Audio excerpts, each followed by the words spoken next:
Bogor, Kamis, tanggal 24 Februari tahun 2022.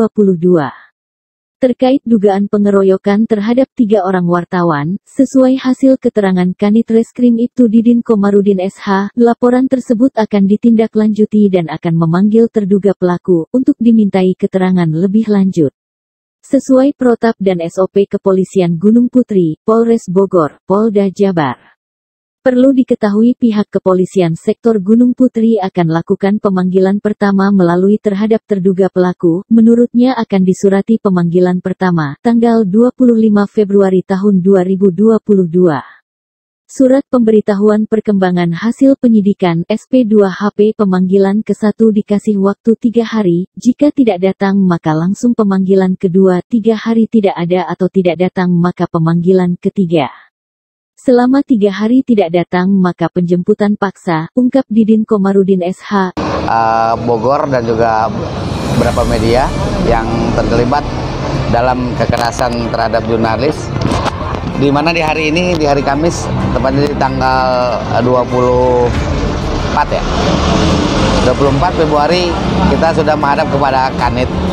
Jadi kasus ini ya buat rekan-rekan, kami sudah komitmen dengan Pak John dan juga Bapak Sitompul. Kasus ini kita serahkan 100% kepada kepolisian. Jadi polisi sudah komitmen juga dengan kita. Untuk kasus ini mereka sudah dijalani dengan sesuai dengan SOP, sesuai dengan prosedur kepolisian untuk menanggapi laporan masyarakat tentang kasus penganiayaan tersebut. Jadi alhasil tadi Kanit bilang sudah panggilan pertama sudah, dan juga kita ikut nanti semuanya mekanismenya sudah diatur oleh kepolisian, khusus dari Polsek Gunung Putri. Itu aja buat rekan-rekan media semua di seluruh Indonesia.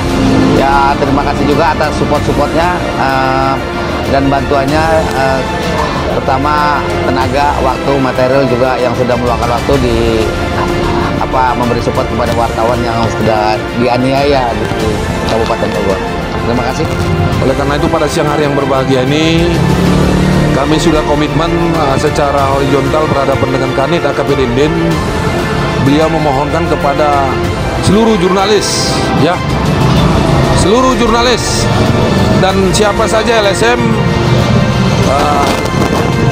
kalau boleh jangan menanyakan perihal perkembangan yang tidak berkompeten, karena dikhawatirkan akan sangat mengganggu kinerja mereka. Kita percaya Polsek jajaran Gunung Putri dapat melakukan proses penyelidikan berdasarkan SOP-SOP.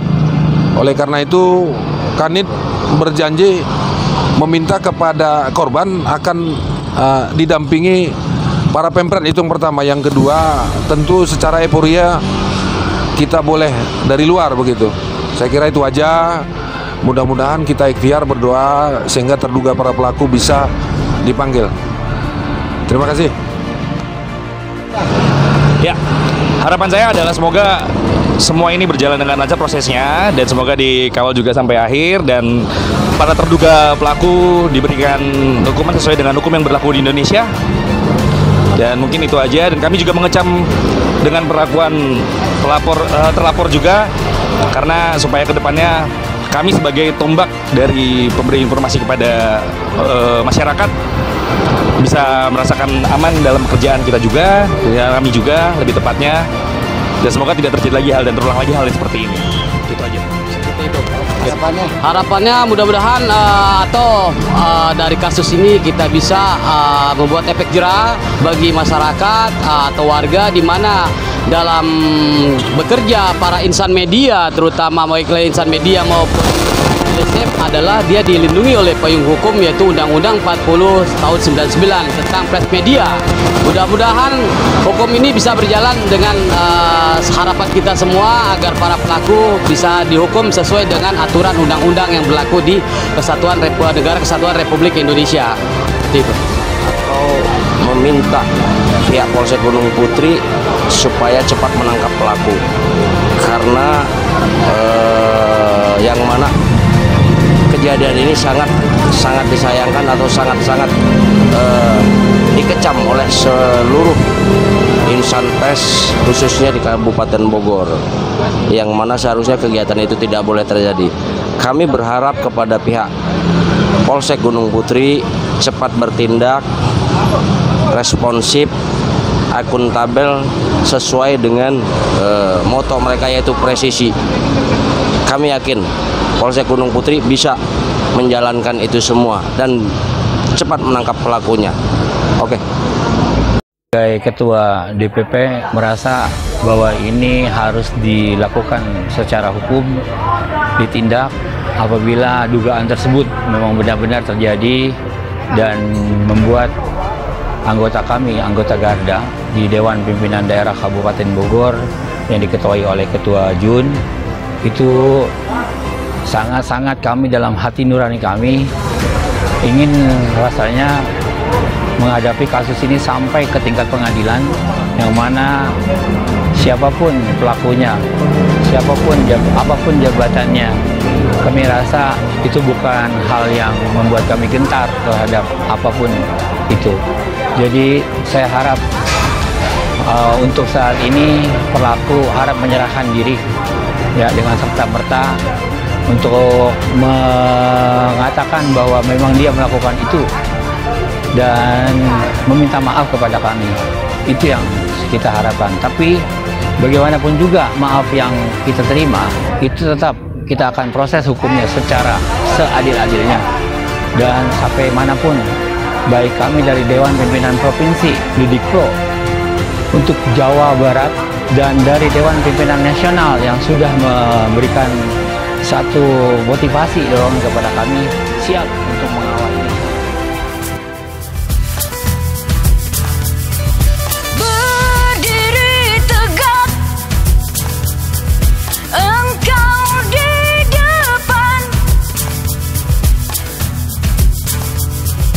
Kau tanggalkan rasa gentar demi tercipta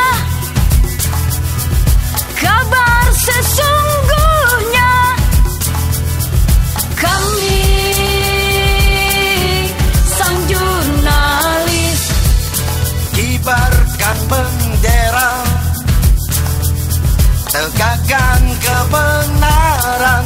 Tahukah kau siapa yang sejati menarik tangan, memainkan goresan pena, berani berceloteh menentang penjahat ulung berdaki, penjahat yang bertopeng duduk dalam ruangan instansi? Tahukah kau siapa yang peduli pada para pemangku kebijakan yang merebutkan tahta dan kedudukan politik? Hanya itulah incaran mereka, karena rupiah semakin menipis, halal haram tak lagi diperdulikan. Jangan takut berkata jujur, orang-orang layak untuk dikabarkan. Inilah kisah selangkah demi selangkah para pembunuh berita. Sungguh kasihan pengais berita tertatih-tatih di panas terik pilu, merana tak berujung. Songkat melaporkan dari Kabupaten Bogor.